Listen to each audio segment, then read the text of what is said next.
Baru setelah itu ada hukum sosial ya, mungkin kita nawarin teh atau kopi atau apa. Makanya di sini dibabkan bab seseorang harus tergesa-gesa atau bercepat-cepat atau ngambil sikap bergegas untuk melakukan kebaikan. Terus ayat kedua yang dipakai Sayyiduddin bin Abi Salam itu begini. Ketika Allah mensifati orang munafik, status orang munafik itu apa? Wa idza qamu ila sholati qamu kusala. Mereka kalau dipanggil untuk sholat, ya berangkat tapi itu salah cara malas-malasan. Sehingga untuk menunjukkan kita loyal sama Allah itu, ya paling tidak ada sikap di atas rata-rata. Makanya ada sa'i ya lari-lari kecil, tawaf juga disunatkan ada lari-lari kecil, disebut ar-romal, romal itu lari-lari kecil. Untuk menunjukkan bahwa kita loyal sama Allah itu tidak sak kobri cara Jawa. Nah itu dibabkan sendiri. Jadi beda antara tergesa-gesa sama ekspresi serius. Jadi musyawarah itu ya kira-kira kan nggak mungkin lah kita dipanggil rektor atau kiai atau orang tua kita terus jalan leha-leha itu kan nggak mungkin. Nah contoh yang diambil di sini begini. Ketika ada debat terbuka antara Fir'aun dan Musa, saya ulang lagi ya, ada debat terbuka antara Musa dan Fir'aun. Kan Nabi Musa datang ke Fir'aun. Lalu kata Fir'aun, ini asal-usul ayat ini saya terangkan sejarahnya. Kata Fir'aun, lalu kalau kamu tidak nuhankan saya, Tuhan kamu siapa? Terus kata Musa, Rabbus samawati wal ardi, yang nuhani langit dan bumi.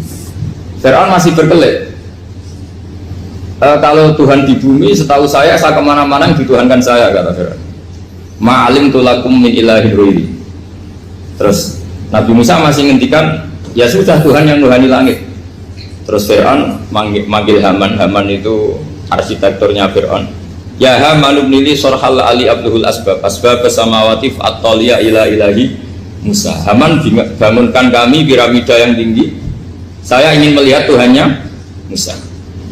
Musa akhirnya mikir, karena kalaupun Fir'aun bisa naik ke langit tetap tidak bisa melihat Tuhan. Kita tahu Tuhan nggak bisa dilihat. Kita yang mukmin aja tidak lihat, apalagi Fir'aun rivalnya. Akhirnya Musa ganti argumentasi, yaitu argumentasinya Musa, Rabbukum wa Rabbu abaikumul awwal.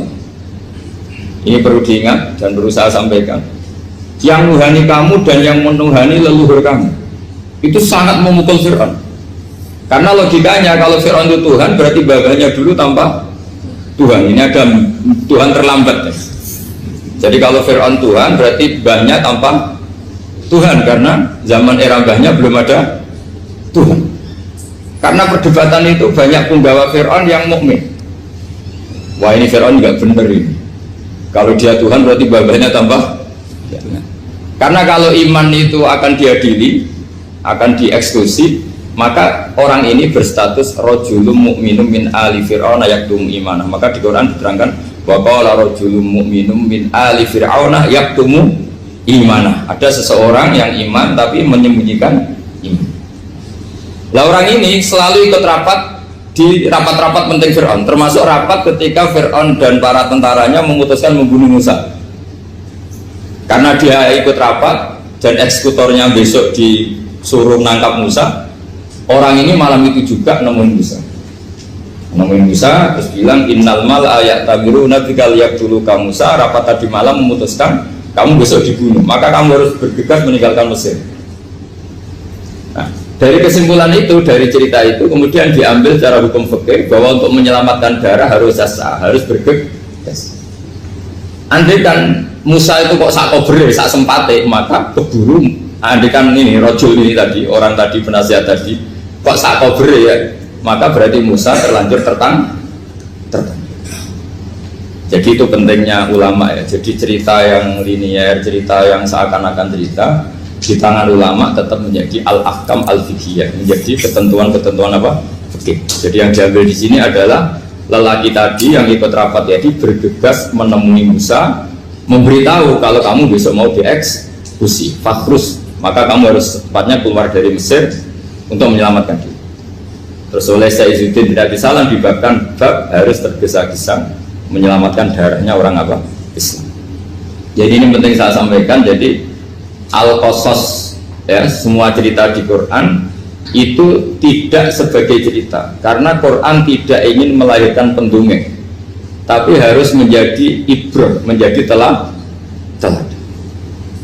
Jadi makanya terus di kitab-kitab ulumul Quran diterangkan al-qasas, ya, beberapa cerita di Quran adalah semuanya menjadi ketentuan fikih.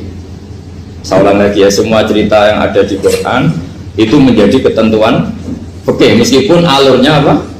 Cerita. Kayak tadi kan alurnya cerita bahwa lelaki ini bergegas nemui Musa supaya Musa cepat keluar dari Mesir.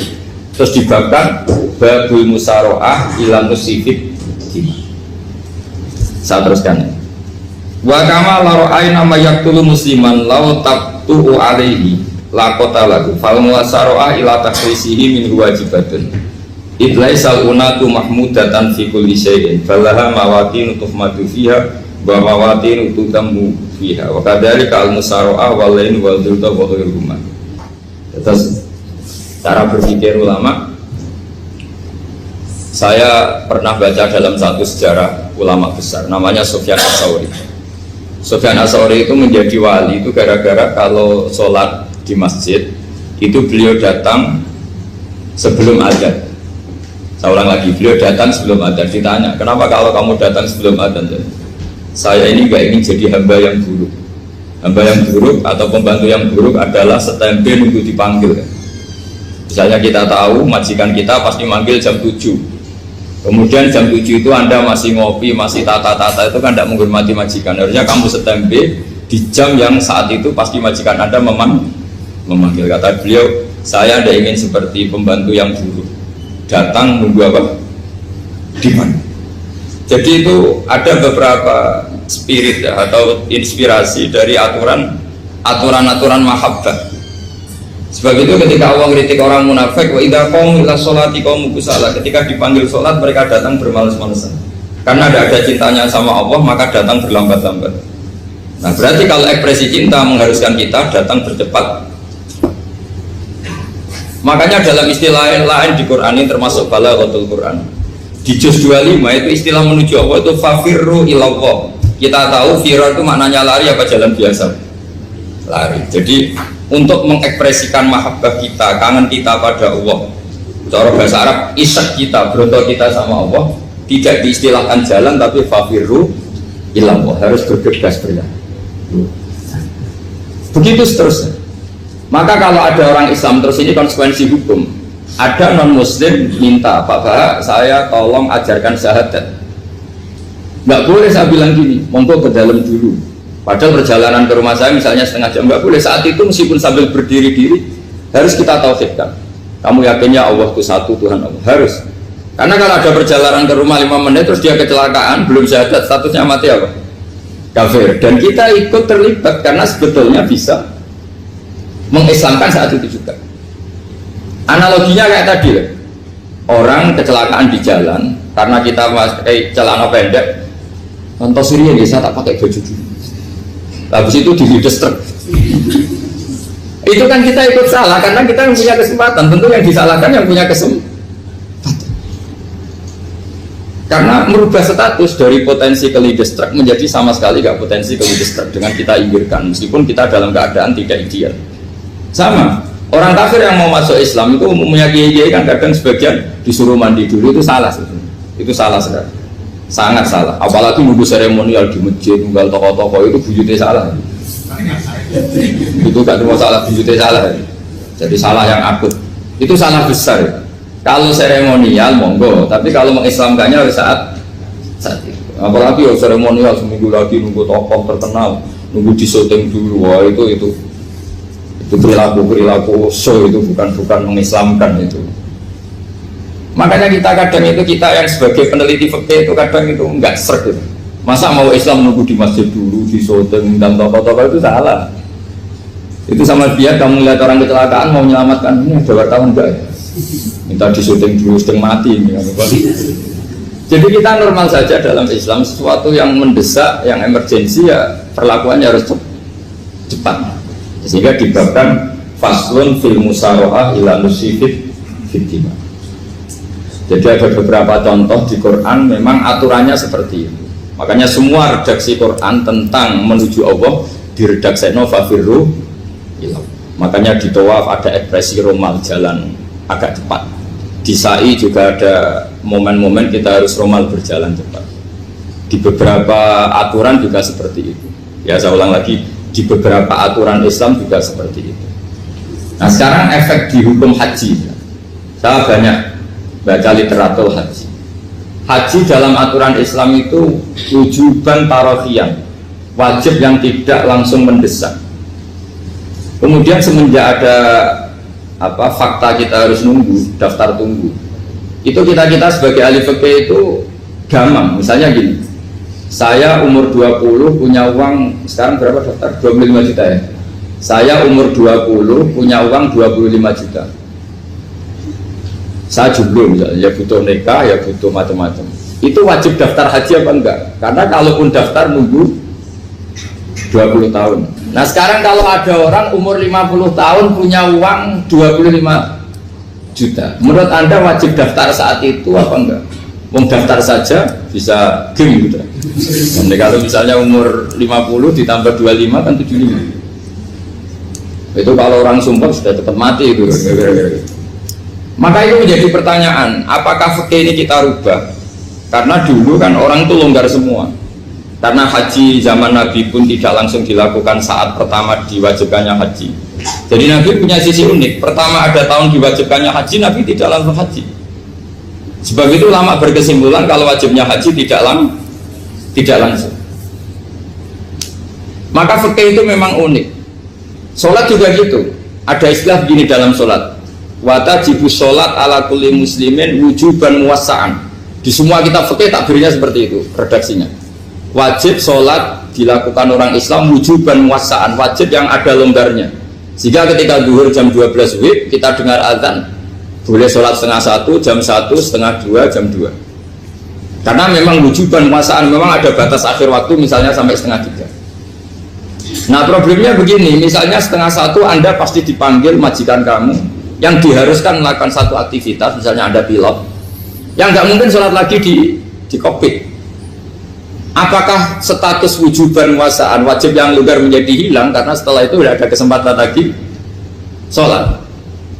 Apa tetap kita sebagai ahli Islam yang agak balelo tapi alim, misalnya ya sudah tetap jadi pilot, nanti kan ada aturannya sendiri, ada rukhsahnya sendiri, ada kemurahan sendiri, kita sudah jadi pilot, misalnya sholat tanpa harus menghadap kiblat, sholat yang tetap di perjalanan. Kira-kira Anda kalau jadi ahli fikih milih mana? Milih harus sholat di depan apa tetap memberi kelonggaran? Gak apa-apa sholat sambil apa? Yuber ya, sambil pilotin apa pesawat. Anda milih mana? Karena kalau konstitusi ilmu itu memang harus ada, dengan tanda kutip ya, memang harus ada nakalnya. Kalau nggak nakal malah gak sah. Memang unik ilmu itu. Karena ilmu itu kalau dipaksakan lurus terus, itu nanti malah bengkok karena menghilangkan rukhsahnya Allah, kemurahan Allah. Tapi kalau dipaksakan rukhsah terus, murah terus, nanti dianggap menyepelekan hukumnya Allah. Maka kita yang ahli fikih itu pusing. Misalnya saya sering ditanya, Gus ini supir bis, kan musafir terus, berarti saya boleh nggak puasa terus panjang Ramadan? Coba kalau ada jadi ahli fikih mesti bingung. Mau boleh, ya boleh terus supaya orang nggak peduli sama Ramadan. Mau mengatakan wajib puasa, kayak nggak peduli dengan kemurahan Allah yang membolehkan musafir tidak puasa. Coba loh, Anda jangan jadi ekstremis yang misalnya bantah kok protes kok ini kan. Jadi memang mengkaji ilmu itu. Ya makanya dengan tanda kutip itu harus ada nakalnya. Tapi nakal yang baik bukan nakal. Nakal itu kalau bahasa Jawa itu kan tidak harus dosa. Seperti anak kecil, menek-menek itu, tuh bocah kok nakal. Padahal anak kecil menek itu haram dah. Enggak kan? Malah orang tuanya yang bentak itu yang haram. Yang nakal betul ya ibunya yang bentak cerewet itu, karena ibunya orang yang sudah mukallaf, sudah tua, salah langkah yaitu Kalau anaknya naik meja itu ya sebenarnya bahasanya tidak nakal, lucu. Oh jelas pinter coba iso munggah meja, harusnya diapresiasi. Tapi rata-rata ibu semua akal mecah gelas. Coba, malah boe malah mecah tabungan. Bapaknya marah tukang nguras tabungan. Sebetulnya senakal-nakalnya anak kecil itu nakal orang tuanya, itu pasti. Karena ini sudah kena kitab, sementara anak-anak belum kena. Saya pernah punya tamu, karena di tradisi Kiai itu sering punya tamu. Bapak ibunya itu kultus sama Kiai, bentak anaknya disuruh salim sama saya. Anak kecil kan nggak mau jalan-jalan terus, marah. Tak marah orang tuanya tak marahin, yang dosa itu kamu bentak anaknya. Kalau anak kecil itu kena diskon rufi al-qalamu an salasin. Di antara aturan Islam apa? Tidak ada keharusan bagi 3 orang. 1 anak kecil sampai balik, 2 orang tidur sampai bangun, 3 orang gila. Artinya anak kamu itu tidak kena khitab untuk sopan sama saya. Kamu yang kena khitab baru sopan sama anak-anak. Dan ini ada Jawa itu kadang keliru. Jadi orang tua itu marah-marah memaksakan anaknya sopan. Padahal Allah memberi diskon anak kecil itu belum wajib sopan. Nggak apa-apa ada tamu naik-naik itu. Asal masih anak kecil. Makanya Rasulullah ketika beliau sholat sujud itu Hasan Husain itu naik. Cara Jawa Nabi itu 3 tumpaan. Semua riwayat mengatakan Nabi itu diam saja, gak berani ngangkat. Sampai sahabat itu ada yang ngomong, ini Nabi sujud lama sekali ada apa? Jadi kita punya riwayat itu ya baru kayak sahabat yang agak nakal. Semuanya itu sujud, tapi bareng di atas rata-rata ada sahabat yang belakang ngomong, siapa tuh ini sujudnya kok lama? Barokahnya itu ditemukan riwayat, oh ono putune. Karena Hasan itu naik di atas punggungnya apa? Nabi itu andai kan tidak ada yang ngomong, riwayat ini tidak ditemukan. Barokahnya ada yang ngomong itu mungkin. Kalau sekarang mungkin semua masjid mongok karena orang sekarang jarang yang khusyuk. Kalau dulu hanya 1 yang di belakang. Setelah itu Nabi memberi penjelasan, saya tadi sebetulnya harus mengakhiri sujud saya sesuai aturan umum, tapi ada cucu saya tak biarkan sampai dia puas naik punggung saya, sehingga dia turun baru saya naik. Filosofinya apa? Begini, anak kecil 1 udah kena khitab, 2 jangan sampai sholat itu jadi problem. Kalau Nabi nyentak Hasan, membentak, putu lono bae sholat kok diganggu, maka sholat menjadi trauma. Gara-gara sholat bahasa bentak saya, lama-lama anak ini trauma dengan sholat karena dianggap problem. Makanya saya termasuk kiai nggak berpendapat anak kecil nggak boleh di masjid. Sering kan anak kecil di masjid ayo khutbah rame, saya termasuk setuju tetap boleh. Kalau dibentak di masjid maka dia trauma dengan masjid. Saya ke masjid dibentak, lagi pula kadang-kadang orang tuh gaya-gayaan tok, wah rame orang khutbah rame nih, padahal kalau nggak diramein anak-anak malah dia tidur. Kita kan nggak bisa menjamin kalau perilaku kita lebih baik gitu. Mendingan kan anak-anak main di masjid timbang di karaoke kan. Jadi kan, ya ini maksudnya saya, ini fikih ya. Fikih itu wilayahnya, makanya jadi ahli fikih itu susah-susah gampang. Jadi kan jangan hanya berpikir protes dengan ketentuan fikih, mengkaji yang sebanyak-banyaknya. Itu tadi, misalnya Anda seorang supir permanen, supir bis bersama. Kalau truk kan bisa leha-leha, kalau bis kan apa ada deadline-nya ya waktu. Seperti bis jurusan Surabaya Semarang, saya kan sering naik bis jurusan Surabaya Semarang. Kadang-kadang supirnya melihat saya tanya, Gus saya ini supir, saya ini Ramadan itu gimana ya? Ya saya sudah ngerti setengah nakal, dan senengnya dijawab rasa poso ya saya. Tapi masalahnya secara fikih kalau kamu mengharapkan kamu harus puasa terus, kamu melanggar konstitusi ilmu. Memang musafir punya diskon? Boleh tidak puasa. Pertanyaannya bayarnya kapan? Nung Sawal ya nyupir lagi, Jumlah ya nyupir lagi, nanti sampai Ramadan ya. Nah terus ya pas kamu cuti, biasanya cutinya pas sakit, boleh diskon lagi karena sakit. Coba. Nah, andai kan Anda jadi ahli fikih milih zaman. Lu kalau orangnya soleh terus kayak ustadz-ustadz di sini kayak dosen UI kan, masa dosen UI Universitas Islam nggak Islami kan nggak mungkin. Mungkin memilih poso kan. Masalahnya ini kan hukum untuk orang kebanyakan, nggak boleh hukum musuh gak kuat. Sahur jam 3:30 ngombe vitamin pokoknya harus kuat. Itu udah hukum, itu saran. Hukum itu beda dengan saran. Hukum itu hanya berpijak musafir itu boleh stop. Kalau saran memang boleh, ya usahakan kamu makan 3:30 pas fit nyupir. Terus kalau nyupir selesai jam 10 nanti istirahat. Memangnya majikan bisa ngatur jamnya? Itu fikih. Maka menjadi perdebatan yang namanya pergi itu apa? Menurut Imam Syafi'i pergi itu ya dari rumahnya ke tempat yang asing yang tidak wilayahnya namanya pergi. Menurut Imam Ahmad bin Hanbal enggak. Pergi itu tidak kerja. Jadi orang yang supir yang seperti itu namanya tidak pergi tapi kerja. Tanyakan ke publik, misalnya jenengan ke UI, istri kamu atau suami kamu ditanya, istri kamu kemana? Kira-kira jawabnya bilang pergi jalan-jalan atau bilang kerja? Kerja. Makanya kata Imam Ahmad bin Hanbal, mudi musafar atau orang yang berprofesi, yang profesinya memang harus pergi, kayak traveling atau supir, maka itu namanya tidak pergi, namanya itu kerja. Karena apa? Sekali distatuskan pergi, maka ikut status yang dikatakan Allah dan Rasul, dapat diskon, boleh tidak puasa. Maka terus kita debat tentang definisi. Nah, definisi ini penting karena yang menjadikan hukum rubah itu definisi. Misalnya gini, mbak ini ngaji saya, statusnya kalau pakai status saya ajnabi, orang lain bapak ajnabiyah, maka hukumnya saya melihat bapak ini haram karena statusnya ajnabi melihat ajnabiyah yang tidak mahram. Tapi kalau di fikih itu ada statusnya. Antara lelaki boleh muwajahah sama perempuan adalah satu untuk belajar, dua untuk muamalah, tiga untuk kesaksian, empat untuk pengobatan. Itu kan ada pengecualian. Sehingga statusnya sekarang mbak itu belajar, apa ini melihat Gus Bah atau Gus Bah itu mengajar atau gimana, itu statusnya bisa rubah. Makanya kalau sebetulnya kalau kita marung di warung misalnya Padang, kita nggak pilah-pilah, kebetulan pelayannya perempuan, itu masih bisa dikilah secara fikih. Saya muamalah marung, cuma kebetulan penjaganya. Tapi masalahnya Pak ini punya daftar penjaga yang cantik, masalah. Maka pertanyaannya itu marung ke situ demi marung, apa demi melihat? Tidak jawab saja. Demi marung apa demi melihat? Kalau demi marung sepakatnya penjaga yang sangar-sangar juga banyak. Ayahnya kalau demi makan, penjaga yang cowok kan banyak. Kalau demi melihat, berarti yang dihitung kan niatnya. Berarti karena muamalah apa karena melihat?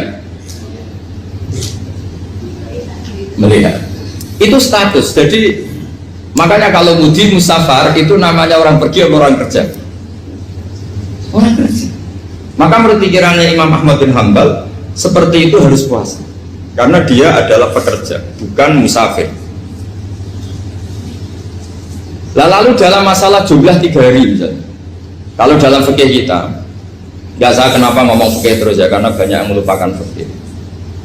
Jenengan pergi haji, zaman Nabi haji itu jamak dan qashar terus. Padahal hajinya Nabi itu, haji itu minimal kan berapa hari minimal itu? 9, 10, 11, 12. Sebenarnya haji itu minimal hanya 4 hari. Karena 13 Dzulhijjah bisa nafar apa? Awal. Kalau nafar awal berarti nggak ada kewajiban nafar sani. Berarti yang wajib betul kan 9, tanggal 9 wukuf di Arafah, terus 10 biasanya ifadah sama balang jumroh apa? Akobah, terus 11, 12 itu kan sudah boleh cabut karena apa? Nafar apa? Awal. Berarti nggak bisa nafar apa? Sani. Berarti hanya berapa? 4. Tapi Nabi haji di Mekah Madinah itu sampai 40 hari karena perjalanan. Pertanyaannya, ketika Nabi menjamak dan mengqashar itu cara Imam Syafi'i lis safar. Karena Nabi orang Madinah datang ke Mekah dengan jarak 460 kilo, maka Nabi boleh jamak dan qashar. Jadi pikiran Imam Syafi'i, jamaknya Nabi itu lis safar karena pergi. Cara pikiran Imam Malik enggak, jawabnya Nabi itu lin nusuk. Nabi menjamak sholat itu karena melakukan ibadah haji. Efeknya adalah orang Mekah kalau haji itu cara Imam Malik meskipun jaraknya dekat boleh apa? Boleh apa? Qashar, boleh jamak qashar. Lalu terus ada pertanyaan fikih lagi. Lalu jamak qashar itu karena pergi apa karena masyaqqah? Karena repot. Coba kalau sampean kira-kira jawab. Misalnya kita orang kaya bawa uang 1 miliar, naiknya Alphard, ada supirnya, ada ajudannya, pergi di jarak 100 kilo. Masyarakatnya kan tidak ada sama sekali, apalagi di tol kebetulan nggak macet. Kira-kira boleh jamak nggak? Boleh, terus karena pergi, tapi kan nggak ada repotnya sama sekali. Dibanding misalnya yang ngebis bawa beras 1 kintal gitu, udah gitu suruhan orang lagi kan pusing. Maka fikih ini untuk memberi hukum itu, kalau fikih itu menstatuskan dulu. Ini orang boleh jamak itu karena masyaqqah apa karena safar. Lalu kalau setelah karena safar itu karena jaraknya apa tingkat masyaqqahnya. Kalau karena jaraknya ya tidak juga gini maksudnya. Mungkin Anda tidak pernah terpikir begini. Kalau saya mau ke Jakarta, kemudian sampai Purworejo itu sudah waktu zuhur, saya boleh nggak zuhur di situ sama saya? Boleh kan? Padahal perjalanan saya belum capek. Artinya nunggu boleh jamak itu setelah kita menempuh jarak itu apa menuju, sedang menuju dan niat. sedang menuju dan iya, misalnya saya mau ke Jakarta, saya orang Sleman mau ke Jakarta, itu sampai mana itu Magelang itu sudah boleh jamak kan? Boleh nggak? Boleh karena saya mau ke. Nah pertanyaan secara fikih mungkin ada tidak terlintas. Ternyata ditelepon sama istrinya nggak jadi pergi. Padahal sholatnya kadung di jamak duhur dan asar. Apakah setelah di rumah sholat lagi? Tapi nggak pernah mikir gitu. Jadi orang fikih itu sudah pusing, makanya jangan diprotes terus. Kita ini sudah pusing. Ya orang itu enak aja protes terus. Nggak perlu jelingan, nanti wajib sholat lagi enggak? Dia bolehnya jamak kan berdasar berstatus musafir. Ternyata selama Magelang ditelepon istrinya nggak jadi. Dia kadung sholat duhur dan asar. Setelah pulang masih jam 1. Terus ada asar, wah sholat. Kalau ada sholat lagi apa enggak? Jangan saran. Kalau saran, wah sebaiknya sholat lagi. Itu tidak hukum, itu saran itu namanya. Saran dengan hukum beda. Sholat lagi beda. Ketika ada jabah itu berdasar malas atau berdasar hukum? Apa? Nah kalau anda sholat lagi, pertanyaannya gini, Allah itu tidak punya tradisi mewajibkan 2 kali. Pertanyaan fikihnya mesti gitu. Dan saat anda di Magelang menjamak itu melakukan sesuatu yang disahkan oleh agama. Berarti pas anda jamak duhur asar, sesuatu pas melakukan itu kan berstatus sah dan boleh. Meskipun setelah itu ada masalah, istri kamu nelpon terus pulang. Tapi pas itu kan sudah dinyatakan oleh malaikat sah, anda sudah duhur dan asar. Kalau melihat itu tidak wajib mengulang. Tapi bisa saja malaikat ada yang usil. Itu sah karena anda berstatus musafir. Berhubung status anda hilang, maka poin anda sudah sholat juga hilang. Kamu milih fikih yang mana? Jadi peneliti fikih itu beda dengan orang-orang yang dengarin protes. Beda karena nekuni itu beda karena ada konsekuensinya. Makanya fikih itu sampai saya punya kitab fikih itu dikarang satu orang itu jumlahnya 20 jilid, per jilid itu segini. Jadi satu meja ini dikarang satu orang. Itu mulai yang presisi, yang detail, sampai yang khayal. Yang khayal juga ada. Yang khayal itu tadi beliau banyak mengkhayalkan diri. Suatu saat anda datang ke Mekah itu hanya butuh waktu 20 menit. Zaman itu belum ada pesawat. Lalu budak jamak, budak nakal. Nakal itu begini. Sama orang kaya punya jet pribadi. Misalnya anda Ronaldo masuk Islam, orang kaya. Itu bisa nggak puasa. Karena begini. Misalnya dia orang, contohnya orang Arab ya, orang Arab, jangan orang. Dan contohnya itu dibalik saja. Di sini itu kalau imsak jam berapa? Imsak Ramadan jam berapa? 3:30 aja biar aman ya. Kalau 3:30 kan masih imsak. Dia terbang ke Mekah. Jadi orang sini puasa jam 5 kan mulai puasa, dia terbang ke Mekah kan masih malam, makan terus dia. Mekah mau ada matahari terbang lagi ke barat. Karena dia menghindari berstatus puasa. Atau sebaliknya dia orang Mekah jam 12 puasa, 12 siang puasa. Dia wah kalau 6 jam lagi buka bisa barangnya saya terbang ke Indonesia. Ke Indonesia terbang baru 1 jam di sini sudah buka. Itu khayal. Jadi itu ada khayalnya. Itu lama dulu sebelum ada pesawat sudah mengkhayal gitu. Bolehkah orang yang di Masyrik ke Maghrib demi itu? Kalau anda jadi Raja Salman jam 1 kok sudah nggak kuat apa? Puasa itu diberi saran terbang ke Indonesia. Itu kalau pakai jet kan nggak sampai 9 jam, 1 jam ke Jakarta. Sudah ada wow akbar. Bukan. Boleh nggak? Lo mau kamu tidak bilang, oh nggak boleh. Lo di Jakarta sudah huru bisa mesti. Masa sudah matahari terbenam orangnya nggak boleh? Bukan. Leja. Apa? Kalau resikonya gini, Sampean mungkin nggak mikir, resikonya gini, kalau dia berstatus musafir, bolehnya buka karena musafir, pertanyaannya dia wajib bayar.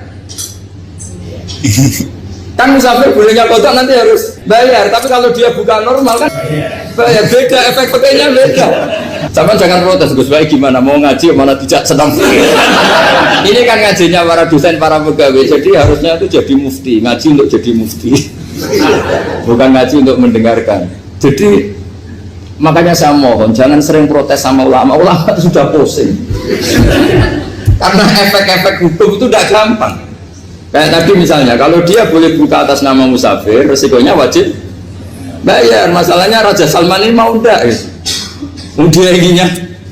Maka pertanyaannya itu kitab yang milik saya tadi yang 20 jilid tadi, ulama itu mulai dulu sudah membayangkan bagaimana kalau suatu saat ada satu kendaraan.